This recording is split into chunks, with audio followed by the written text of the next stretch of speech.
Hello YouTube, Robin Hood Bricks here, and welcome to part 7 of Modular Mondays, where I'll be finishing Fast Food Corner by doing both the roofs and all the outside areas.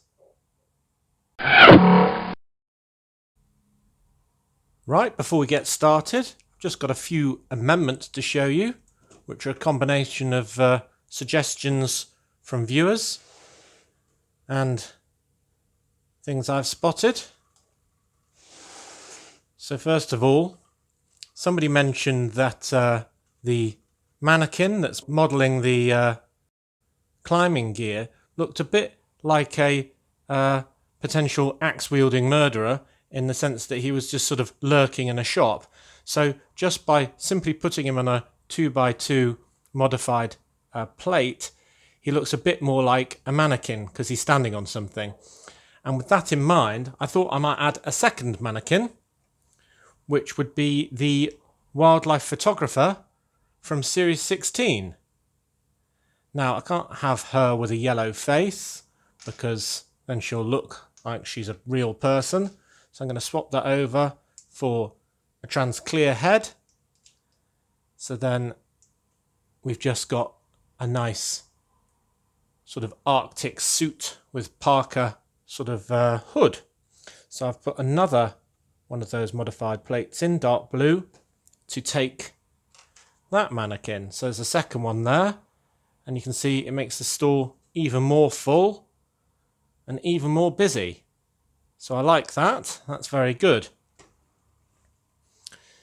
Now, another one was on the top level, and it was basically saying that it was a little unsafe having all this stuff all over the floor, but then not being able to stop people from falling off. So what we're going to do is replace this 1x8 plate with one of these that you often find on the end of a train, which is 6 long. I'll put it against that wall, I think. And then just so it's complete, a 1x2 plate, which just gives enough room for the owner to get up there. So you can see that's sort of a bit of a barrier now, or at least an attempt at one. And then just to put some further stuff up there, some people suggested a few cardboard boxes. So I've made some using the fragile sticker, which is from a set that I've used a lot of stickers from in the past. The number escapes me at the moment. And this way up sticker, which is from the recent sticker pack. And I thought we could just add those, very fiddly, with a camera right in front of your face. Sort of, there. So you can see that we've got an even more crammed top area, with even one box sort of hanging over that fence, looking like it might fall off. But I very much like that. I really like stores when they're absolutely jam-packed full. So that's another good amendment. So, don't need that. Now, a really good suggestion, which I'm not going to do, was to put a sort of overhang on the top of this climbing wall at the top. Now, I did like that idea in theory, but when I actually tried it, it didn't look very good. And that's partially because this wall's not actually that long in height. So basically, by the time I'd done that, it just didn't look as good, especially with the man having to be halfway up this section of wall, because obviously if he was on the section below, we'd have the two sections held together by this string, so we don't really want that. So unfortunately, I've had to let that idea pass, but I have swapped round the rope, so it's now coming from his front, from his chest, rather than from his back, which a lot of people suggested was a lot more realistic. And then the famous advert has now gone from the lower floor, but is present on the upper floor. A lot of people wanted one or the other, but not many people thought both was a good idea, and I agree with them. And most people agreed that having it on the top one would mean that it was seen from further away, and I also agree with that. So that's what we shall do. So let's put all that back together. So those are our amendments. And now we can get on with today's build, which is finishing both of these roofs and the street and the bit at the back. So I've got two bags, bag number 8, which is for the flat roof, and bag number 7, which is for the pitched roof, and this is the one I want to do first, so I won't mess both bags up together. I'll just pull that one out. Fantastic! Right, so that was quite a quick build. I wanted the older side of the building to have a pitched roof just because it'd be more likely to, I think, in the UK, and the newer one to have a flat roof. And I decided to use dark blue tiles just because I really like the colour, and it just looks really classic in a way. I just need to add one more feature on the front, which is a bit more of this sort of scroll work like we've got, which will tie this part of the building to the rest. And we've got a bit of palisade brick that we've got on the sides here as well. And then that fits very snugly onto there, right in up against that vertical wall there. And we've got the window just above the apex there. And we've got a little bit of overhang on these 3 points, which I very much like as well. So the third one being this sort of small one in the middle. So we've got kind of 3 ridges, the big one over the bay, the medium one over the smaller bay, and then a tiny little ridge in the middle. And the thinking I had there was that it would all collect from these and go down this drain pipe. So one of the other official design rules for modular buildings, which I've broken here, is that this goes over the side, which would interfere with a neighbour if it were to have one. But as I said right at the beginning and throughout this whole series, I'm not building this according to Lego's rules, because you can't submit these modulars to Lego ideas or anything like that anyway. So I'm only having to live up to my rules. And in my rules, the railway line's going to be here. So this wall will be visible, as will this wall.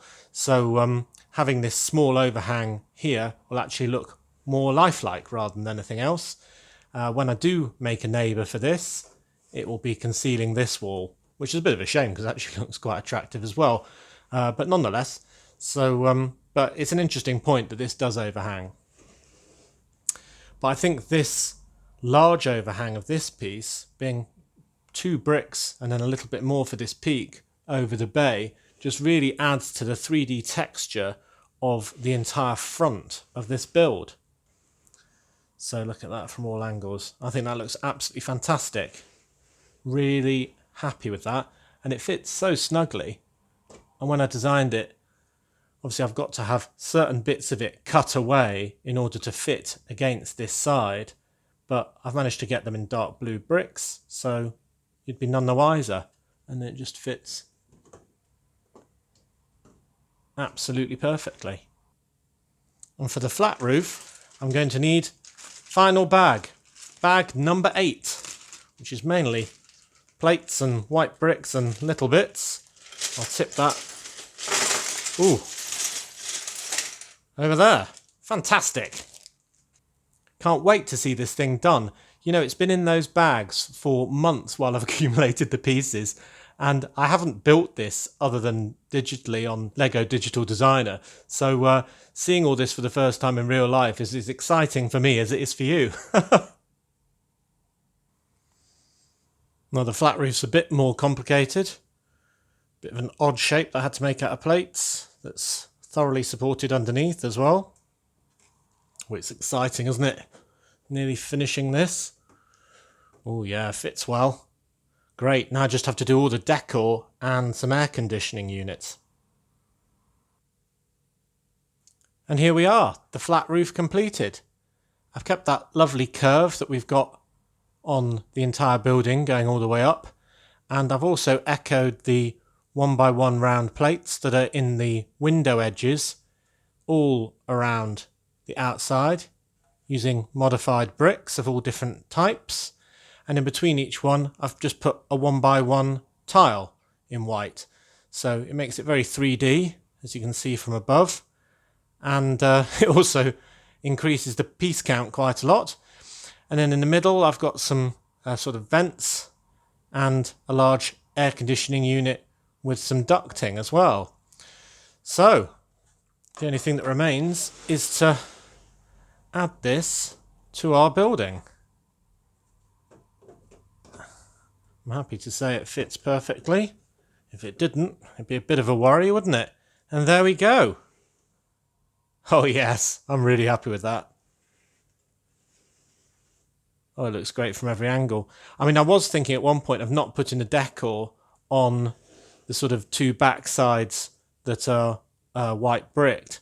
But then I thought, nah, why not? You know, it might not be how a normal building would be, but I like it. But I mean, it really goes with the front, doesn't it? Because the white and silver that's sort of on these edges of the window, the decoration is just echoed perfectly in there, and that's vertical and that's horizontal. So it just works really well. I'm almost surprised at how well it works. And I just love the fact that this inward concave curve has continued all the way up. Yep, looking good. I like it. It helps that we are now able to get these curved 4x4 tiles as well. They just help smooth everything out. Yeah, not bad at all. Now, another thing that's mildly worth mentioning, that some of you might notice, is now that when this goes against the neighbour, you can see that this detailing along this vertical edge is actually sticking out from the side as well. So that's again breaking that sort of strict modular rule if you were following Lego's rules. Again, I'm not, I'm following my rules, but I will have to be careful that if a neighbour modular is higher than this, then I will have to replace those just with blank white bricks, but that's absolutely fine. I'll be able to use those bricks somewhere else, no problem at all. But then if it's shorter, it'll be a really nice edge to be able to see. So it might be something worth taking into account when I'm designing whatever goes next to it. Yeah, fantastic. Look at that. I'm very impressed. I hope you are too. Right, all that remains is to put some stuff in the street outside and in the yard round the back, and we'll be done. But I don't want to try and gild the lily too much, if I haven't already, with all these signs. So I'm not going for overkill with large trees or anything that crazy fancy, but I do just want to put a few details on because I admit it is rather plain as it stands. Now for the backyard, I got quite a few suggestions for plants and paths and all sorts of things like that were very nice. But this will back onto a railway line and it's not in the best part of town, so I much preferred another idea, which was rats going through the bins of the fast food place. So first of all, I'm just going to add a couple of doorsteps just to make the edge a little less square. And then you'll see I've removed a 1x2 palisade brick and replaced it with a couple of plates and a bracket piece there. And that's so I can mount a bin against the wall on its side. And I want to do that because I don't want it rolling around whenever I pick this thing up. So we want to have a rat eating out of the bin. We'll have another bin for good measure. And that one hasn't been knocked over. And then he can be eating a hot dog bun. If I can get it in place, a bit fiddly. There we go. We need the bin lid that's sort of fallen to the side. And then maybe there's some other sort of detritus that's fallen out. So maybe a bit of salad or something. A bit of mangy old meat or something like that. How about that? That looks like quite a horrible scene. I quite like it. Tell me what you think. Now, another awesome suggestion I got was to include a bird because we had the bird box and they said a brick built bird, which I don't particularly like in the sort of creator style. But I thought I do have one of the relatively uncommon white birds that I've put elsewhere in my city, but I've got this one left and I can't mount him to the pitched roof, but what I could do is have him sort of perched up here, ready to go down to his box.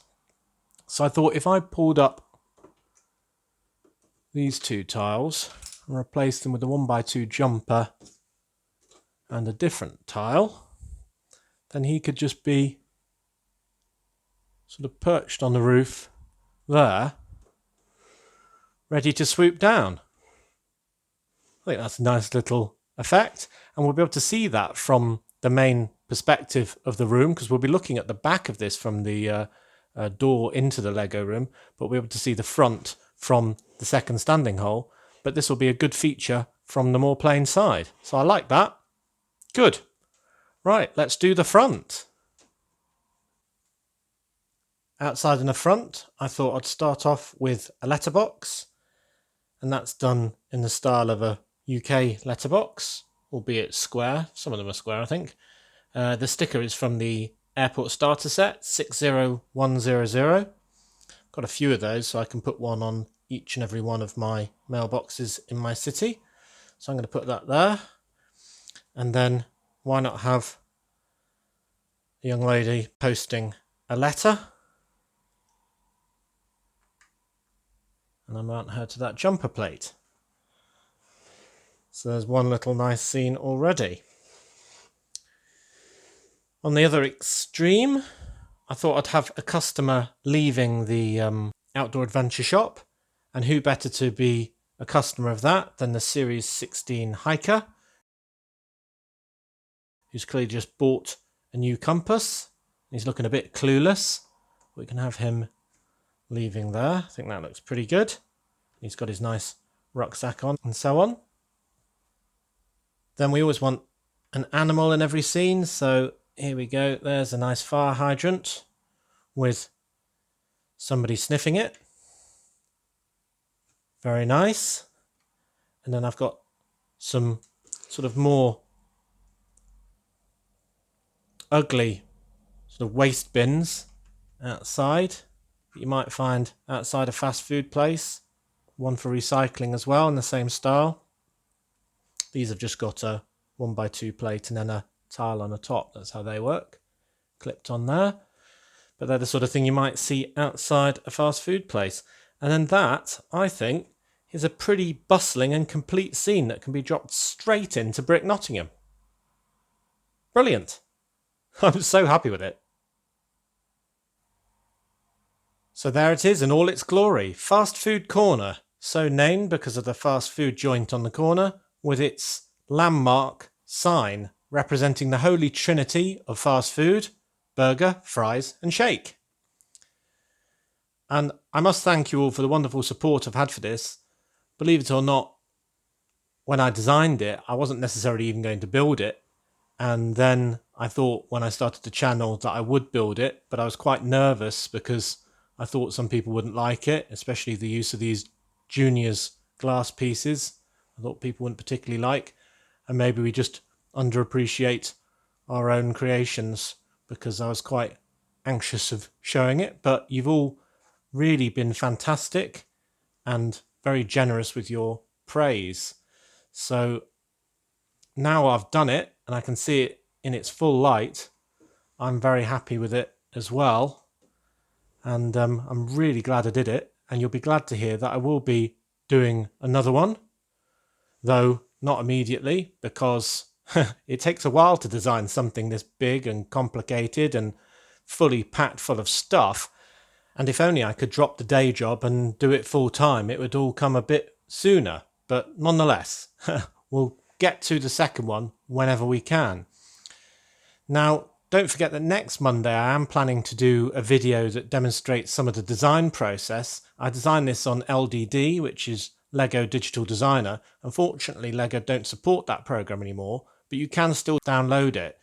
It's just that you won't be able to get updates. Well, no one can anymore because they aren't updating it for new pieces, which is a little frustrating, but because it's a really good program, but, you know, can't be helped. So it only remains for me, I suppose, to give you one final tour.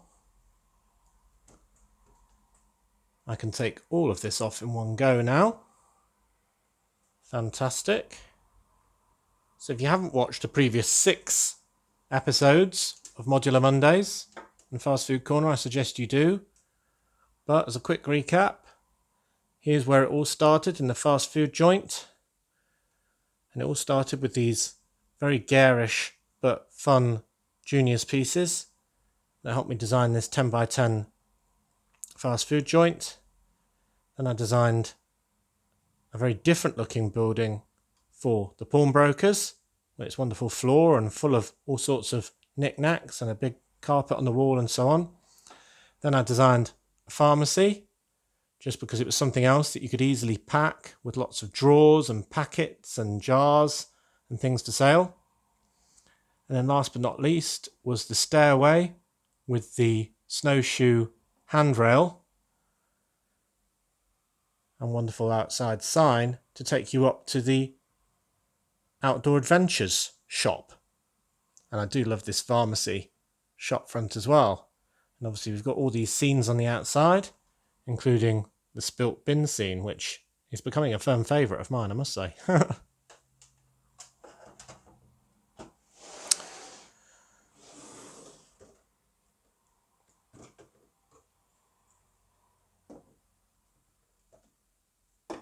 Then on to the second floor.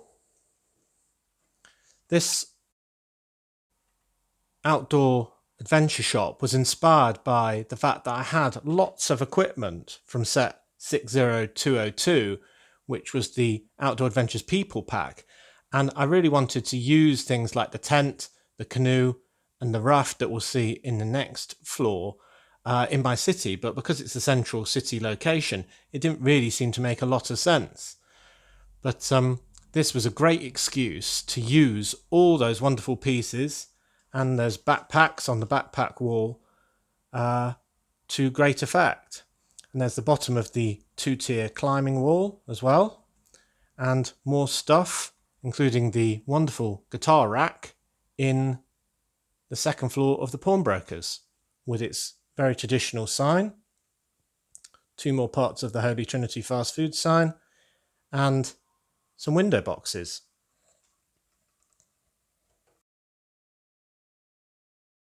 Fairly hard to do one-handed.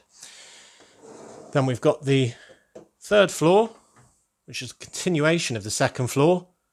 Outdoor Adventure Shop with the mezzanine level, now with its barrier and cardboard boxes, stacked full of stuff, the raft on the wall, and the second part of the climbing wall.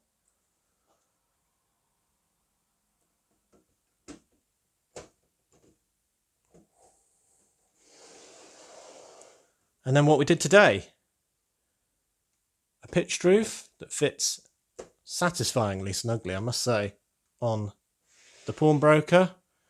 And then the newer building, built subsequently, has the flat roof, which is rather ornate, with a lovely white and silver picking up from the columns here.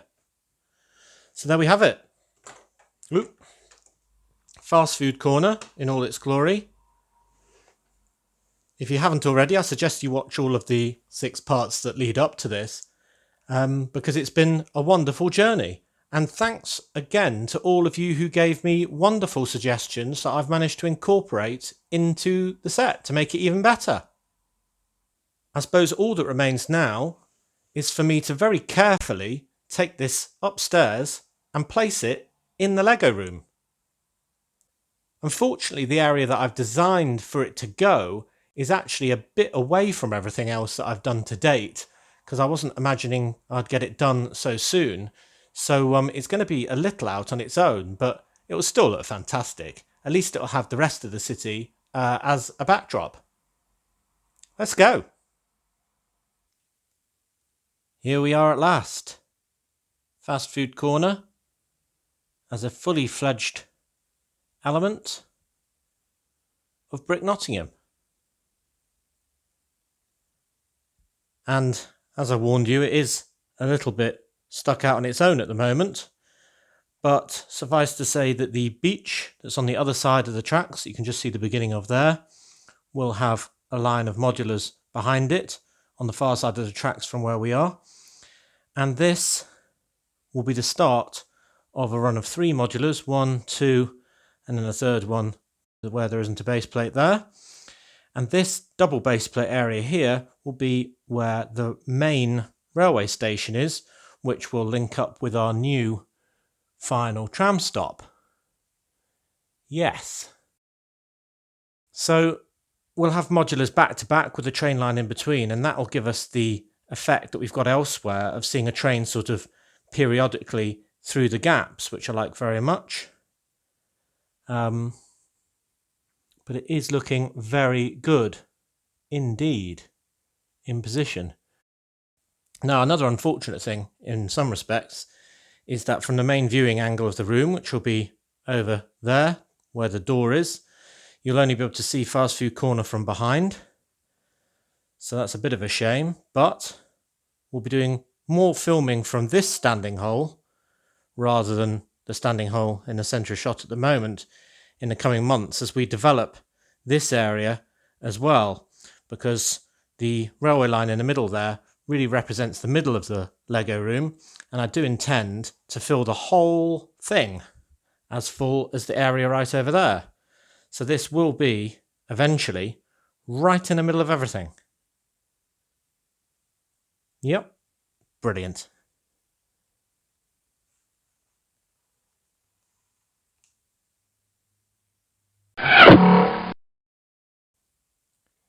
So as always, thank you very much for watching, and an extra thank you this time for all the subscribers who've given me wonderful support, wonderful comments, and even wonderful suggestions that I've incorporated into the build.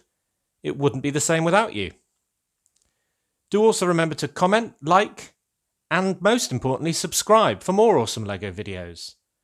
And next time on Robin Hood Bricks, we'll be back in Brick Nottingham for another city update, haven't decided what yet.